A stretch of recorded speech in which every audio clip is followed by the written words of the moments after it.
Okay, so we have talked about abstract class. We have talked about inner class. In fact, we have talked about anonymous inner class. Can we just use both? Let's try.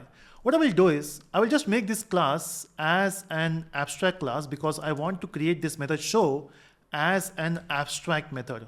Okay, let's say this is abstract. Okay, and then let's say I'm not doing all those things. Now I have a question for you. If I want to create an object or if I want to instantiate A, can I do that? Of course, in the abstract class we have seen, we can't do that because you can't instantiate the abstract class. And we have found a solution as well. You can create a separate class by saying extends A, and then you can provide the implementation here. You can just go here, quick fix, implement the method. And one more thing, you might be saying that I'm reviewing this line multiple times. It's just that we have not talked about what is @override. We have a separate topic on that. So at that point, we'll discuss that. So here, I just want to say in B show, okay? And then of course, I can create the object of B, and that's done. With the help of this object obj, I can call show. Again, we have seen this in abstract class concept, but I want to talk about something else. So you can see it says in B show. Now, if you look at the entire purpose of this class B is to implement the show method. That's it.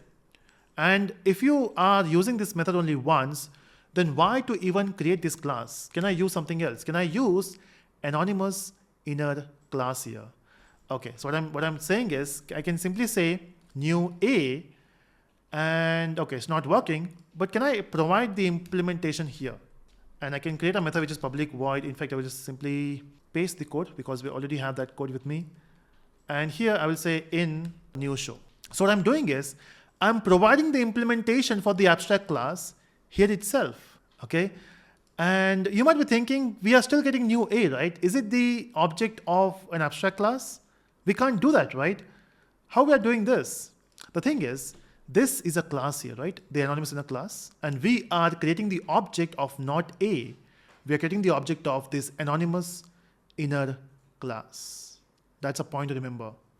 So most of the time when we have interfaces or abstract class, we use this concept. So if you want to implement the interface or the abstract class only once, then you can use anonymous inner class, and this perfectly works.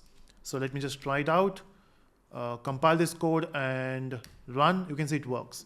So we can use anonymous inner class for the abstract class as well. In fact, if you have multiple methods, you can still do it. If let's say we have one more abstract method here, which is public void, let's say config, we can create a method for config as well. And since we are using an IDE, it gives you the method. So you can simply use this and you can print in config. So it's not just for one method. If you have multiple methods, you can provide the implementation in the anonymous inner class. So that's it about abstract class and anonymous inner class.